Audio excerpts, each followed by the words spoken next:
from America. I am your host of the show, ever so humble host, ever so God fearing but God loving host, Jeremy Herrell, aka the Hip Hop Patriot. I want to welcome you all to the show and the broadcast tonight. As we start out every show, I want to give some live shout outs to those who are jumping on. And on YouTube, they come real fast, but I got a way to slow it down so I can actually see your names this time and see where you're coming from. So give me a shout out. Let me know where you're from while I shout you out. Carrie McMillan from Georgia, Sam Abbott from Texas, and Ashley Jean from Illinois. Thank you for joining in. I appreciate it. We have Ruby Hines from the state of Iowa. And Tiffany Lee says, another day frozen in paradise in Oklahoma. Tina Campbell from North Carolina. Thanks for joining in, Tina. I really appreciate it. Who else we got in here today? We have Natasha Carter from Tennessee. I will be in Tennessee this weekend, and I'll let you know exactly where that's going to be in this show today. We got Kelly Taylor from Georgia. Cindy Page says 85 degrees in Florida. Well, I'll be there for CPAC on the 25th through the 28th as well. Brian Stahl from Michigan and Judy Degnan from South Carolina. Thank you so much. We even have Ann Brink. And Ann, we talked about you earlier, and I put a big apology out to you. So thank you, Ann, for joining in again. And we appreciate you here on the show. And let's see, one more. Let's give a shout out to Michael Stutler from Florence, Kentucky. How you doing, Michael? Thank you guys for joining live from America tonight. It's always a pleasure to have so many of you sign in live. And ever since Facebook did what they did, we regrouped and we found other means to make sure we can do the live show. And you guys found out everywhere where you can watch the show. So that's just been an amazing testament to how much you guys are dedicated to live from America. I want to urge all of you, if you have not yet, visit jeremyherrell.com, scroll down to the bottom of the first page, and sign up for the newsletter, because I'll send out morning verses and prayers and devotionals every morning. And you know what? That's been super nice. That has been so fun to do because the responses back from people have just been incredible. You know what I mean? It's incredible to get like donors and monthly donors, but when you have somebody tell you that they found their way back to God because of this show, or they got their first Bible and they're starting to read for the very first time, or they bought Jesus Calling so that they could have like morning devotionals that show them which verse to go to in order to help them get started with things. That to me is by far the best thing that could ever happen. Bringing people to God and doing it through this kind of a news media show, it's just incredible to me. And you know what? Maybe that's what God put me here for. But to me, that's the most important thing that we're doing right now. And I just want to thank you all so much. A couple other people here. Joyce York is in. Kevin Wilson from Michigan. Cheryl Green, how you doing? And Travis Fisk from Green Bay. So ladies and gentlemen, if you're new to the show, I just want to let you know that every day, twice a day, 11 and 5, we read the good word before we get started, because we give our honor and our trust and our attention to the Lord. And because without him, none of this is possible. Not a bit of it. So I read from Jesus Calling at 5 p.m. and then we go right to the word to find out where that's referencing. And today is February 15th, the day after Valentine's Day. And it says, come to me with all your weakness, physical, emotional, and spiritual. Rest in the comfort of my presence, remembering that nothing is impossible for me. Pry your mind away from your problems so that you can focus your attention on me. Recall that I am able to do far beyond all that you can ask or imagine. Instead of trying to direct me to do this and to do that, seek to attune yourself to what I am already doing. When anxiety attempts to wedge its way into your thoughts, which it does to everybody every day, remind yourself that I am your shepherd. The bottom line is that I'm taking care of you. Therefore, you needn't be afraid of anything. Rather than trying to maintain control over your life, abandon yourself to my will. Though this may feel scary and dangerous, the safest place to be is in my will. And that is referencing Luke 1:37, Ephesians 3:20 and 21, and Psalm 23, 1 through 4, or Palmus, as Joe Biden would call it. So what I did is I pulled up Ephesians 3:20 and 21, and I wanted to read that one to you, okay? And it says, "Now to him who is able to do exceedingly abundantly beyond all that we ask or imagine, according to the power that works in us. To him be the glory in the church and in Christ Jesus throughout all generations, forever and ever. Amen." And ladies and gentlemen, that is the way, that's how I started, my journey with Jesus, was just reading other people's devotionals and having people point me in the direction that I needed to look for certain verses, and then apply those verses and apply those scriptures to everyday life. And that's the best way to do it. If you're a newcomer to the book, to the good word, to the best-selling book of all time, or if you're a newcomer to Jesus, this is the way I did it, and hopefully it'll help you in the way that you do it, okay? Speaking of Tennessee, I will be in Tennessee this Saturday night, okay? And I wanted to tell you where I'm from. Go to I hate to tell people to go to Facebook, but this is where their Facebook page is. Go to Facebook page Freedom Force, okay? If you go to Freedom Force, you'll be able to join their group, and if you join their group, then you'll be able to attend this event on Saturday night in Tennessee. And I'm going to tell you where it is right now. It is at 5 p.m. Central Time on Saturday night, Central Standard Time, in Cookeville, Tennessee, at Washington Avenue Baptist Church Gymnasium. Again, that is 5 p.m. Central Standard Time in Cookeville, Tennessee, at Washington Avenue Baptist Church Gymnasium.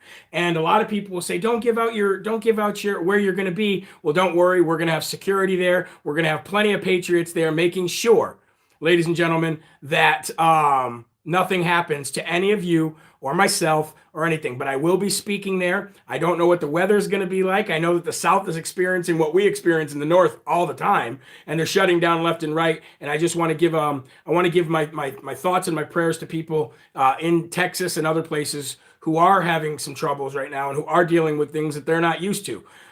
Here, where I live, we get it all the time. You know what I mean? It's like we're getting it right now, and it's just something that we deal with.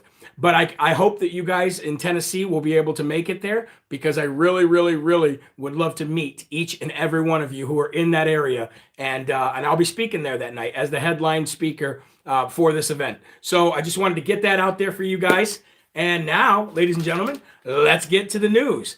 First of all, before we get to President Trump, before we get to the amazingness, which is what we saw today, covered by Right Side Broadcasting and everybody that was down in Florida, okay, in West Palm Beach, I want to talk real quickly about Resident Corn Pop, okay? Resident Joe Biden did a video for President's Day, all right? And if you go to YouTube, which is where we are right now, if you go to YouTube and search that video out, it has double the dislikes as it has likes. Matter of fact, it has very little views. Nobody cares. Nobody wants this man to be on any airwaves whatsoever. Nobody wants to see him talk. Nobody wants to hear what he's got to say. The world doesn't like him. The world knows he lost. The world knows that he's there improperly and illegally, and the world is showing it. And that's what's crazy about all this, is you didn't need anybody to tell you that he lost. You don't need me to tell you that. You don't need Sean Hannity to tell you that. You don't need David Harris Jr. to tell you that. You don't need America's Voice News to tell you that. All you have to do, ladies and gentlemen, the proof is in the pudding. Just watch anytime he does anything.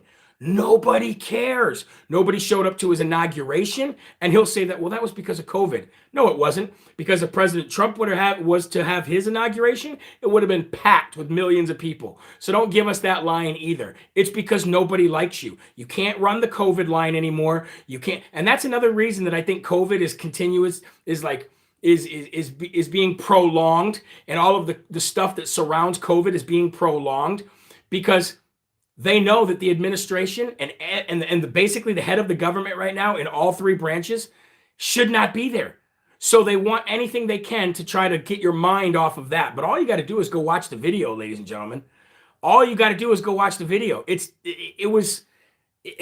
He just mumbles his way through things and so monotone, so there's such a lack of energy there and a lack of any kind of I don't know, his cognitive ability is going quickly, ladies and gentlemen. I mean, did you see when he was walking with his wife on the White House front lawn 3 days ago when she put all the hearts out there for Valentine's Day? It was the most horrendous thing I ever seen in my life. It wasn't even, it was terrible. It definitely wasn't presidential. You know what I mean? So it's crazy. Now let's get to the good news. Let's get to President Trump, shall we? Let's get to President Trump. Did you see the motorcade today? Did you see the video of the motorcade? And him, I mean, he was going super slow. He must have been going like, I don't know, he must have been going like 1 mile per hour through that motorcade. But what I noticed, ladies and gentlemen, was the enthusiasm in the crowd. It's like he never left. I mean, I know there's things that's happened that feels like he has left, obviously. But watching the video, it was like he never left. It was like he never went anywhere. The crowd was chanting, USA, USA. You had all the police holding back the crowd. You had the motorcade rolling through with the lights going on it. You had President Trump in the back waving to everybody, you know. And that's the thing about President Trump, ladies and gentlemen, is he always, no matter where he is. Remember when he was in the hospital, when he had COVID-19? He always makes it a point to come out and greet his followers, greet his supporters. That is what a president does. That is what somebody in his position is supposed to do. You know, you never see Biden doing that. You want to know why? A, he wouldn't know what's going on. But B, most importantly, there's no following for him. There's no support for him. There's no fans of his. There's nobody that cares about this man one way or the other, at least as far as his, political career goes. I don't want to say that there's nobody that cares about this man because he's a child of God like all of us, right? God made him as well as God made you, as well as God made me. So I'm not saying it from that aspect. What I mean to say is the man has zero political capital. The man has zero support, and the man has zero following whatsoever. And you'll never see for Biden what you saw for Trump today. You will never see that. Ever, ever, ever, ever. Which lets me know, when I saw that today, when I saw that the enthusiasm for Trump was still there, you could see it in his face through the window. When that captured him driving by, you could see that it was lighting a fire in him again. You could see the smile on his face. You could see the life in his face. You could see the glow that he had. You could see, ladies and gentlemen, that he is far from finished. Far from finished.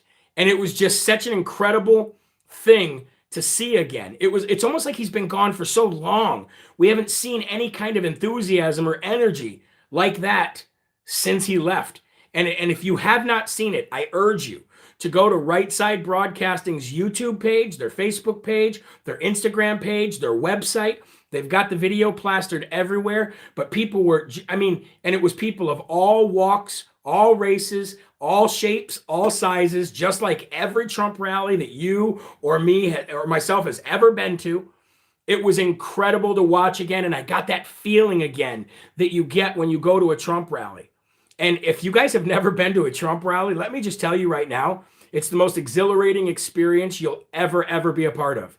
Everybody there is so kind. The energy is through the roof. Everybody is like-minded. Everybody is so willing to help and willing to have a conversation with you. I've even ran into people at Trump rallies that aren't Trump fans, but then became Trump fans when they left the rally. Why? Because of the way they were treated, because of the way that they were, approached, and because the way that the feeling of it is incredible. And that's the same feeling that I got today. I felt like Chris Matthews with a thrill up my leg. Remember that? Remember when Chris Matthews was talking about Obama and he's like, Obama gives me a thrill up my leg? Well, I understand what you mean, Chris Matthews. I finally understand the thrill that went up your chubby little leg just like the thrill that went up my chubby little leg as well. It was actually really nice to see. And like I said, if you watch the video and you see the look on his face, it's almost like he never ever left. And it's almost like he's still right in the thick of it, right in the mix of it.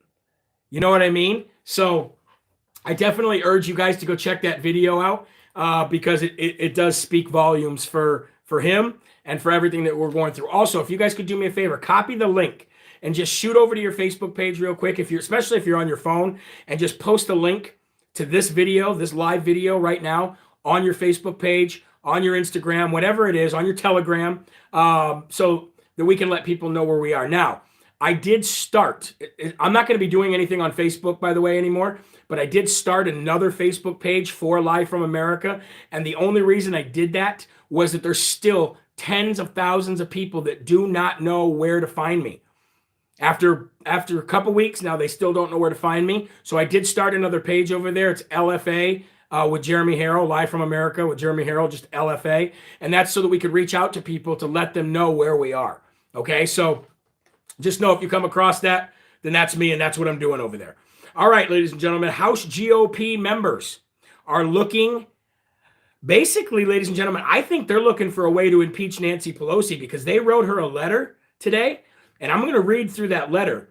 But basically what it is it's calling her out for her role in the lack of Capitol security that happened on January 6th. Can we impeach her now? Because if you ask me, she had a big role to play in January 6th at the Capitol building. And when you've seen the videos of the police opening up the gates, opening up the doors, allowing people to come in, basically giving them a tour, ladies and gentlemen, of the Capitol building and telling them exactly where to go. You've seen the videos. I've seen the videos. Nobody can tell us any different. Nobody can tell us, ladies and gentlemen, that didn't happen. So there needs to be accountability there. Where does that accountability lie? Well, if you ask me, it lies with the Democrats. Because there was plenty of things that they could have done. There's plenty of things that Stretchface Armstrong could have done herself to make sure that there was proper security and that the security did not break down. And when I say break down, I mean open the gates and just literally let people in. All right, so I'm going to read the letter that the GOP, House GOP, sent Nancy Pelosi today. It's a little lengthy, but I want you to read it. I want you to hear what it says. It says, "Dear Speaker Pelosi, the American people deserve answers to a few straightforward questions regarding the security of the Capitol on January 6th. It says, when then Chief Sund made a request for National Guard support on January 4th, why was that request denied?" Okay? Then it says, "Did Sergeant at Arms Paul Irving get permission or instruction from your staff on January 4th prior to denying Chief Sund's request for National Guard members? Third, what conversations and what guidelines did you and your staff give the Sergeant of Arms leading up to January 6th, specific to the security posture of the campus? Number 4, what conversations did you have during the attack on the Capitol, and what response did you give security officials on January 6th when Chief Sund requested National Guard support that required your approval? Nancy Armstrong, Stretchface Pelosi. Okay, number 5. Why are your House officers refusing, ladies and gentlemen, to comply with preservation and production requests to turn over request materials relevant to the events on January 6th? Those are questions that need to be answered. Those are requests that need to be fulfilled.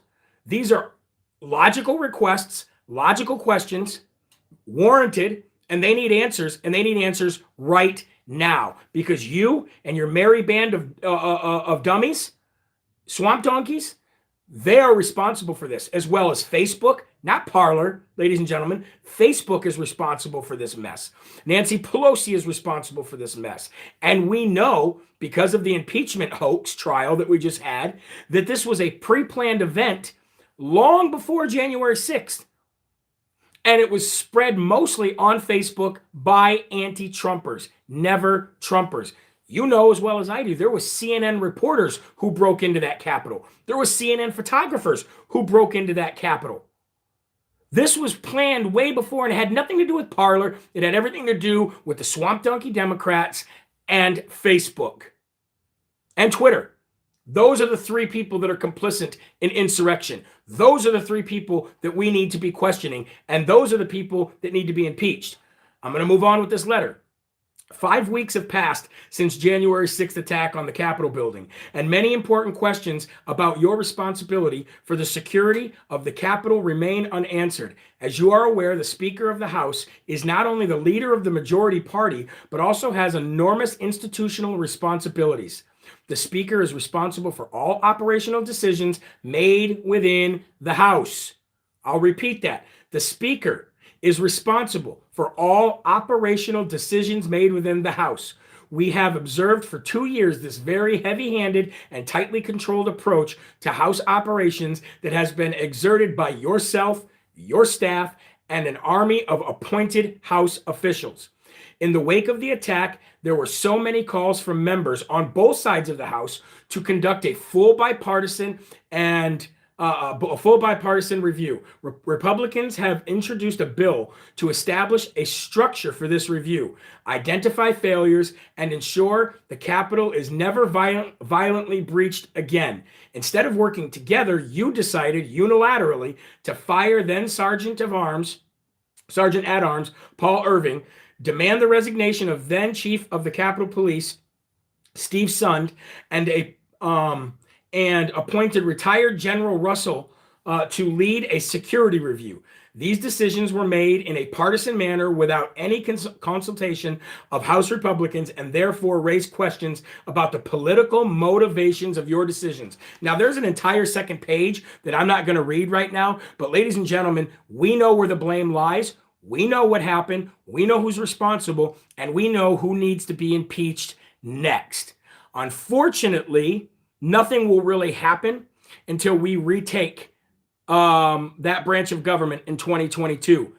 And like I said earlier, if President Trump doesn't make his way back somehow before then, which is why I think Biden's got all those National Guard members out there to protect him, regardless though, President Trump might be the Speaker of the House in 2022 because he would easily win House of Representatives in Florida, and his popularity would easily vote him in as the Speaker of the House. And wouldn't that be just sweet revenge?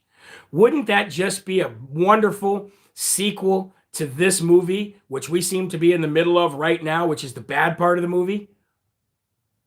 I say we take it now, but you know, certain things have to happen certain ways, and it is what it is. But these people are responsible for the Capitol insurrection.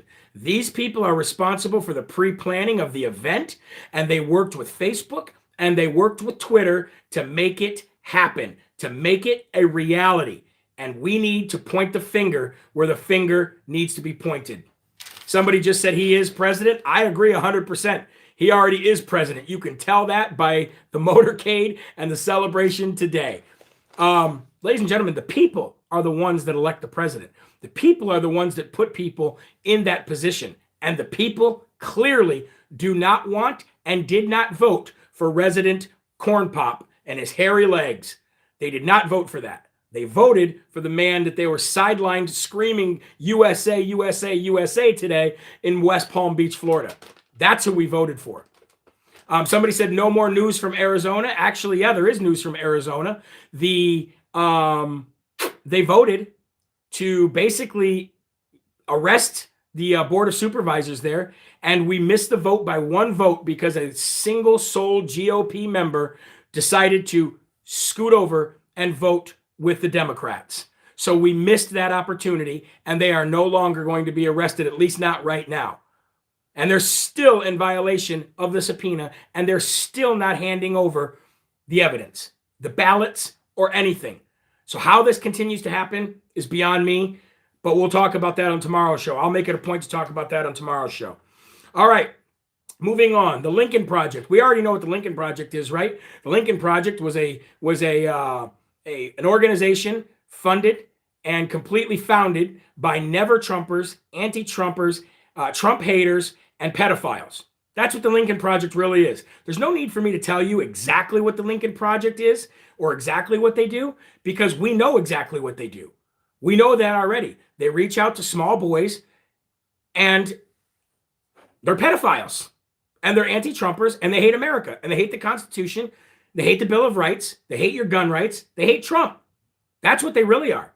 But this project, ladies and gentlemen, was basically, they were full speed ahead to get rid of President Trump. They were like, other than Mark Zuckerberg, they were like the lead organization to get rid of President Trump. Well, ladies and gentlemen, since all of the pedophile news came out, their fundraising page has now been shut down completely after a number of its founders resigned in the last 2 weeks amid reports of sexual misconduct. But let's call it what it is. It's not sexual misconduct.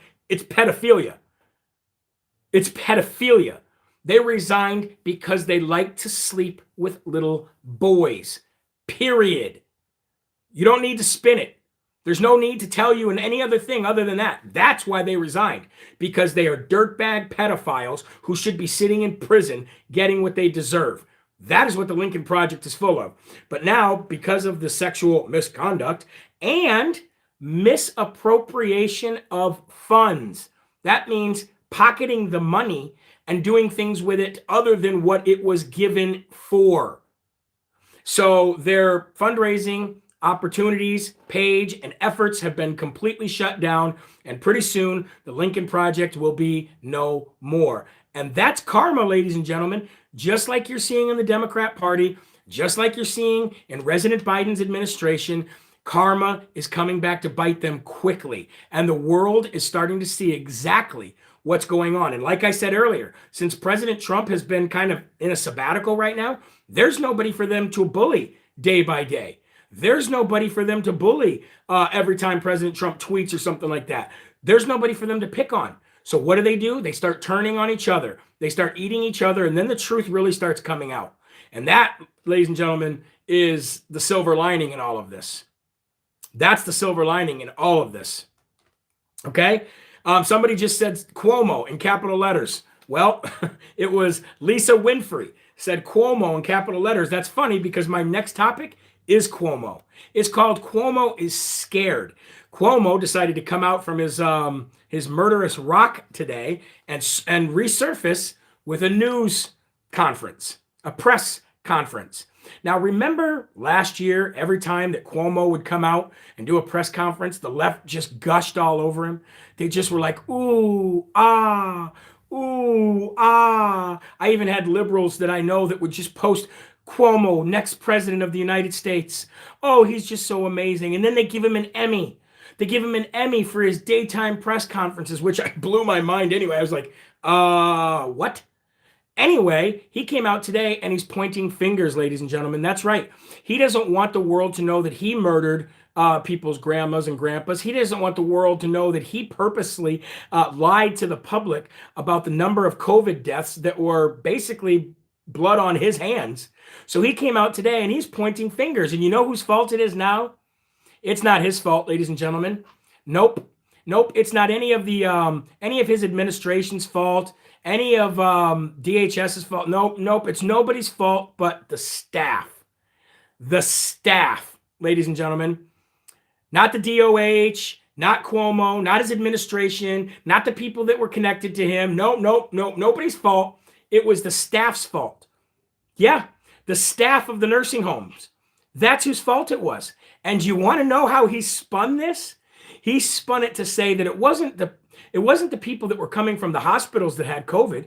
It wasn't the elderly who were sick. And when we put them in the nursing homes from the hospital, they weren't sick. No, they got sick because of the staff coming in and out of the nursing home who were asymptomatic. Oh, there we go. Back to the asymptomatic story. That narrative, COVID is so bad that you don't know you have it. You have no symptoms of it. You're not showing any sickness. You don't feel anything. And it's so bad that you have to go get tested to know you have it. Yeah, that same disease that we're now approaching the year anniversary of 15 days to slow the spread. The virus that apparently replaced the flu and the common cold and every other thing out there in the world that nobody seems to get anymore. Nope, you only have COVID-19 when you get sick. And you don't even know you have it. It is so deadly, ladies and gentlemen. For a virus that's so deadly, you have to go get tested to even know you have it in most cases. But it wasn't the fault of Cuomo, and it wasn't the fault of the hospitals. Nope, it was the staff at the nursing homes' fault. They're the ones, ladies and gentlemen, who did it. They brought COVID into the nursing home and spread it asymptomatically and killed all of these people, these vulnerable people with these vulnerable immune systems in these nursing homes. Definitely wasn't Cuomo. Yeah, right. Cuomo lied. People died. He needs to be in prison for what he did. Period. Everybody's fault but the guy who did it, right? What happened to the buck stops here? What happened to you? You take responsibility for anything that happens because you're such a good governor and you got a daytime Emmy. You're a joke. Everybody knows it. Speaking of jokes, let's continue to talk about Biden. Biden continues to not have public events, ladies and gentlemen. Have you noticed that? Have you noticed? Look at the contrast between President Trump and President Biden. President Trump took every opportunity he could to be with the people, to hold events, to hold rallies, to come out and to be close with everybody, to tell people what's going on a face-to-face level. That's what a president does. That's what a leader does. However, that's not what Joe Biden does. Joe Biden holds no events. He holds no public events. He holds no rallies. He doesn't speak with anybody but reporters. He doesn't come out of his basement or come out of his bedroom until it's time to color with some Crayola crayons and sign some executive orders. He does absolutely no public events. You might ask yourself, why? Why doesn't he do public events? Well, there's a number of reasons why Resident Corn Pop does no public events. Number one, it's because he is afraid of the public.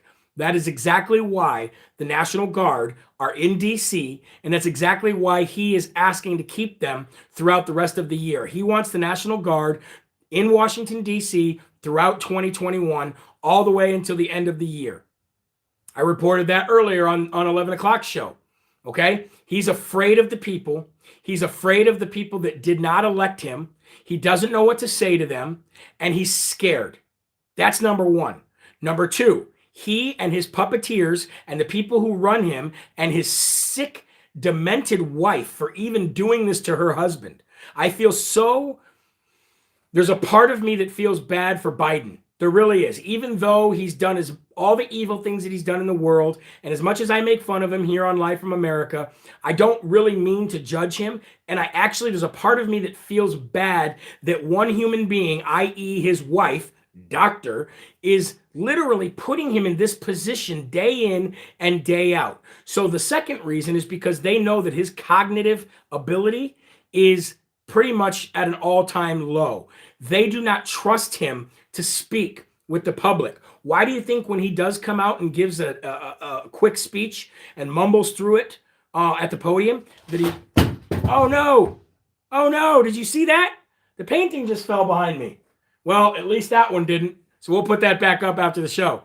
But they know that he can't speak to people. They know that he can't answer questions. They know that he can't really talk to reporters because as soon as they start wanting to ask questions, what does he do? He gets rushed away. He gets rushed away, ladies and gentlemen, every single time. All right? And number three, they don't want their house of cards that they've built over the last 6 months, the lies that they've told the world, they don't want them unraveled any more than they already are unraveling. That's what they don't want. They know, ladies and gentlemen, that if he was given one chance, if we were given one chance as regular people to speak with him, that he would not know what to say. He'd be caught up in lies every time he says something, and it would be an absolute joke. So he continues to hold no public appearances, and I think it's going to continue on that way until they try to put Kamala Harris in, which is why we need to start figuring out how to impeach her for her role in bailing out criminals who just went on after they got bailed out and created more crimes, caused more havoc, and hurt more people. That's what we need to be focusing on. All right, a couple more stories here. Representative Mike Johnson, and we said this through the last, 2 weeks, okay? Representative Mike Johnson says the aim of impeachment was to paint all Trump supporters as criminals and terrorists. And you want to know something? It's exactly what they do on social media. Think about this. Let's go back a couple weeks ago to when I was on Facebook, okay? What would they do? They would label something as fake or false news or whatever they would, right? They would label it that, and they would punish you for it for sharing it, but they wouldn't punish me for it. No, they did the ultimate punishment to me after months and months and months of punishing you, and then they finally took me down. They removed me from Facebook, right? Completely removed me. Well, that's exactly what they're doing here, ladies and gentlemen. That's exactly what they did with the impeachment. They want to demonize you. They want to demonize you, the supporter, you, the follower, so that you will separate yourself and remove yourself from any kind of support that you would be giving President Trump or me or anybody else. They want to demonize the followers and the supporters, because if they can separate you from them, that's the only way they win. That is why they did this impeachment. They did this impeachment to label you as a terrorist, to label you as a criminal, so that they could separate you from Donald Trump and hopefully scare you into not wearing a MAGA hat, scare you into not wearing a Trump t-shirt or a Trump sweatshirt, scare you from putting Trump bumper sticker on your car. Because the more that's out there, the more the world will realize that Biden is not the real president. And the more that chance it is that Trump comes back and literally takes everything away from them. This is their tactic. And it's a good tactic. It works. It does work. Because now when you go, well, if your son or daughter ever get to go play sports again, say you were to go to your son's soccer game or your daughter's baseball game or something, and you were wearing a MAGA hat, what this impeachment did is make everyday average people who don't know any better think that you're a terrorist and you're a racist. It's to shame you. It's to shame the support of President Trump, so we no longer give support behind him. So that's the only way they can demonize him. They couldn't stop him from running again, so let's destroy his supporters so they will be scared to support him. Guess what, ladies and gentlemen? The same thing that happened to me will happen to everybody, to all of you as well. They will get rid of you. They will try to make you silent. They will try to censor you. They'll try to do anything from showing that support. And you just got to be loud and proud. You got to be louder. All they're doing is making us martyrs. All they're doing is growing our base, growing the support for us. You know what I mean? When I was, prior to leaving Facebook, I was trying to get to a certain number of monthly donors so that this show could maintain. I could do it for a living and we could grow on that 100%. Okay. Prior to me getting kicked off Facebook, I could barely break 65, 75%. As soon as I got removed from Facebook, people started supporting more. That's just being transparent. That's just being real with you. People started supporting more and I shot up to 100% like that. And it's proof, ladies and gentlemen. It's proof. The proof is in the pudding. The more you try to silence somebody, the more of a martyr you make them, the more popular you make them. And that's just the way it is. And it's going to continue that way. So, Biden is now he wants to allow foreign nationals in the United States in order to get the COVID vaccine. In order to get the COVID vaccine. Before any of the Americans get it, he wants to allow foreign nationals in so that they can get it before Americans. All right. Now, I will never take the vaccine. I've already turned the vaccine down from my primary care provider. I've already turned it down. Why they called me, I have no idea. I don't know. Maybe it's because I'm overweight. I'm sure as heck not old enough to where my immune system is compromised or anything like that. So I've already turned it down. But there's people out there who do want to take it. There is people out there who do want to take it. And I don't want to demonize those people or bully those people because they want to take it. But the fact of the matter is he wants to allow foreign nationals in so they can take it over Americans. Meanwhile, he wants to let migrants in the caravan come through the southern border with no we're completely at risk for these people coming in with diseases as it is. He's got no care in the world about letting migrants in who probably have COVID-19 or the flu or whatever it is you want to call it. But yet he wants to let them in fine. Wants to restrict your movement, wants to restrict your travel, wants to restrict your business, wants to restrict your freedoms, but wants to let these people in who don't even have COVID testing ability, and yet let foreign officials or foreign nationals come in so they can get the COVID, specifically to get the COVID vaccine for no other reason but to come in and get the COVID vaccine. Like McFly, but this is what this man's doing. This is Obama Part 3. This is Obama's third term. This is to fundamentally transform and destroy the United States of America. But Trump ain't going to let that happen, and neither are we, ladies and gentlemen. We can withstand a little bit. We can withstand some bruises and some bumps. Don't get me wrong. Let's finish off with some good news. Most of the GOP traders are now being censured by their state Republican Party, by the state GOP. And the ones that haven't been censured yet, the process is underway. So the GOP that's in each one of these states, of these traitorous GOP members who voted to impeach President Trump, they're getting reprimanded.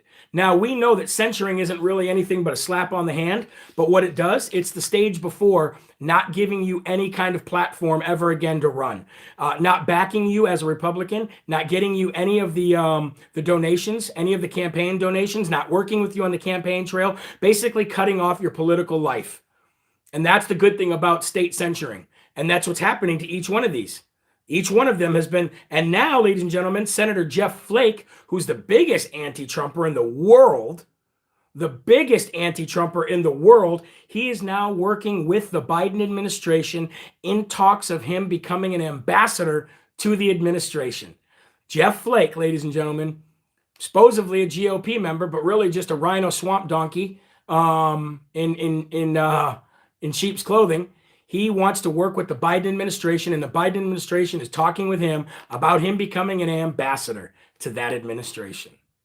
I'm telling you, man, the administration and the people, the swamp donkeys and the rhinos around the administration, they show their cards every day. They show their hands every single day of the week. And that's what I said. The silver lining here is that we are starting to understand everything. And we're starting to separate the weak from the strong, the America first from the America last. And some of these people we didn't know prior to this fiasco that we've seen over the last month and a half. But we're starting to find out who they all are. And President Trump is going to go get them. Every single one of them. Every one of them. So, ladies and gentlemen, please subscribe to this page, click the notification bell, share the video over on your Facebook pages or wherever afterwards so that we can spread the message, spread God's word. If you like what you see here and you want the show to grow, consider going to jeremyherrell.com and becoming a monthly donor. I do reach out to all of the people on the newsletter every morning, and for the monthly donors, even for the people who are one-time donors, anybody who's ever donated to the page, March, I will be sending you all something in the mail, so I will be asking for your addresses. A lot of people, it's definitely a lot of people, but that was the promise that I made in the beginning of all of this, and I am getting to that in March. So thank you all very, very much. Check out jeremyherrell.com, and remember, there are right ways, there are wrong ways, but there's only one Yahweh. So stand up tall, keep your shoulders back, your chest out, and your head up high, because you are a child of God, and no weapon formed against you will ever, ever prosper. God bless you all. God bless President Trump. God bless my sign that fell back there so I can get that fixed by tomorrow. And God bless you and your families. I'll see you tomorrow at 11 a.m. for more Live from America with Jeremy Herrell. Have a great night, ladies and gentlemen. Signing off.